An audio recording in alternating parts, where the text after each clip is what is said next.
एक स्वामी जी हुए हैं शरणानंद जी, बहुत बड़े महात्मा हुए हैं वृंदावन में।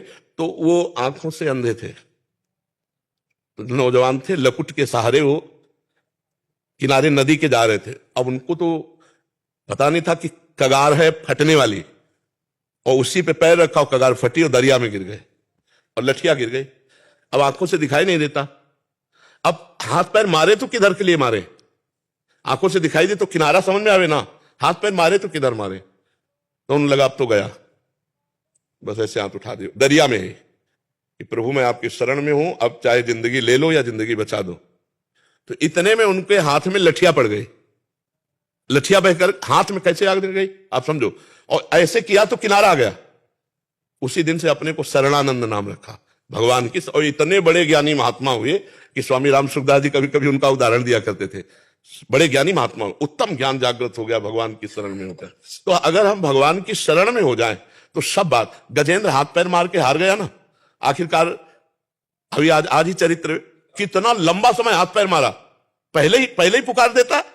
द्रौपदी को कितने झटके खाने पड़े, वो बाल पकड़ के घसीट के ला रहा है महल से, अगर वही पुकार हो जाती जैसी पुकार आखिरी में हुई तो ये सब होता ही नहीं ना। लेकिन भरोसा था ना पांडवों का, भरोसा था ना अपनी बाहु का, भरोसा था भीष्मादि का। जब सारे भरोसे टूट गए तब एक भरोसा, तब एक भरोसो एक बल एक आत्म विश्वास। गजेंद्र का जब सब भरोसा टूट गया तब हरि की याद आई।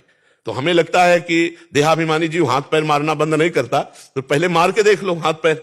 अगर आप पार हो जाओ तो हमें बता देना, और जब लगे कि नहीं नैया डूबने वाली है, तो अगर हमारी बात मान लो तो हाथ पैर मारने वाला समय बर्बाद काहे करोगे? जहां लगे कि मैं फंसा हूं वहीं तुरंत श्यामा श्याम को याद करो, प्रभु मैं असमर्थ हूं, हृदय से मैं असमर्थ हूं। क्योंकि इस फंसाव में बड़े बड़े फंसते चले गए हैं। हमने देखा कि इन फंसाव से आप ही मुक्त कर सकते हो। तो ना तो मैं तो संसारी आदमी हूं, मैं तो आपके शरण में हूं, प्रभु आप ही बचाओ। ये पक्की बात समझो। जहां हमने साधन पक्ष से निर्विकार होने का प्रयास किया वहां मुक्की खानी पड़ी, और जहां आर्त भाव होकर पुकारक मेरे बस की बात नहीं, तो वो स्थान ही गायब हो गया। जहां विकार उत्पन्न होते हैं ना, वो जगह ही खाली हो गई।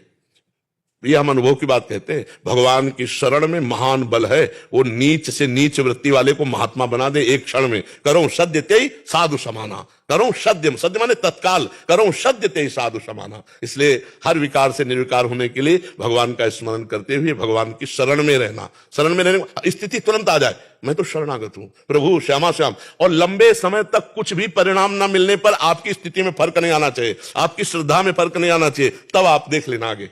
हमारी इस बात को पकड़े रहना कि लंबे समय तक परिणाम ना मिलने पर भी निराशा नहीं आनी चाहिए।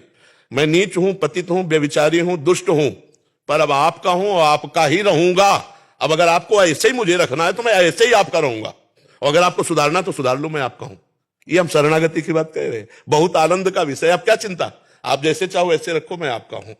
अपनी तरफ से प्रयास करके गलत आचरण करना ये नहीं होगा। प्रयास गलत आचरण से बचने का है। अगर हम फिसल रहे हैं तो फिर हम ऐसे हैं, फिर हम पकड़ने की कोशिश नहीं करेंगे। आप पकड़ लो हमें, नाथ देखो मैं फिसल गया, क्योंकि बचने की कोशिश करने पर भी नहीं बच पाया। अब मैं समझ गया कि बचाने वाले सिर्फ आप हो। जो कछु होए सो तिहारी कृपा से बिहारी बिहारिन, और सब मिथ्या प्रपंच भाषिए। स्वामी हरिदास जी कह रहे मिथ्या प्रपंच, झूठी बात कि मैं करता हूं, ये झूठी बात कि मैं बच गया, मैं जितेंद्री हूं, ये झूठी बात। जो कछु होए सब तिहारी कृपा से बिहारी बिहारिन। अगर प्रभु मोहित करना चाहें तो भगवान शंकर को मोहित कर लिया मोहिनी रूप में, आप चरित्र पढ़ के देखना। और बचाना चाहें तो अपने जैसे छोटे स्तर के जीवों को भी माया मुक्त कर देते। मसकें करें बीरन चियज और अजय ही मसकते हीन। ब्रह्मा को मच्छर बना दे, मच्छर को ब्रह्मा बना दे, वो भगवान है नहीं। तो हमको उन पर विश्वास। मूकम करोति वाचालम पंगुम लंघयते गिरिम यत् कृपातम हम वंदे परमानंद माधवम। जो मूक को वेद पढ़वा दे, लूले लंगड़े से पहाड़ फंदवा दे, अरे उनकी सामर्थ्य का, उनके अमोघ सामर्थ्यशाली प्रभु, तो हम उनकी शरण में हैं। शशांक जी पुणे से। राधे राधे महाराज जी, श्री हरिवंश, आपके चरणों में कोटि कोटि प्रणाम। महाराज जी, अध्यात्म में प्रकृति साधने के लिए उपेक्षा, इस तत्व का प्रयोग कैसे करें? कर्तव्य परायणता से चूक देखने वाली बात भी उपेक्षा करनी चाहिए क्या? अपनी नहीं, दूसरों की कर देनी चाहिए, अपनी नहीं। किसका है? आपका है, आपका प्रश्न है। हाँ, अपनी उपेक्षा नहीं करें। अगर अपने से चूक हो गई है तो हम अध्यात्म मार्ग में अपने को क्षमा नहीं करेंगे, अपनी उपेक्षा नहीं करेंगे, अपने को शासन में लेंगे। लेकिन अगर दूसरे से चूक हो गई है तो उसे क्षमा करेंगे, एक बार, दो बार, तीन बार, फिर इसके बाद दंड विधान लागू हो जाता है।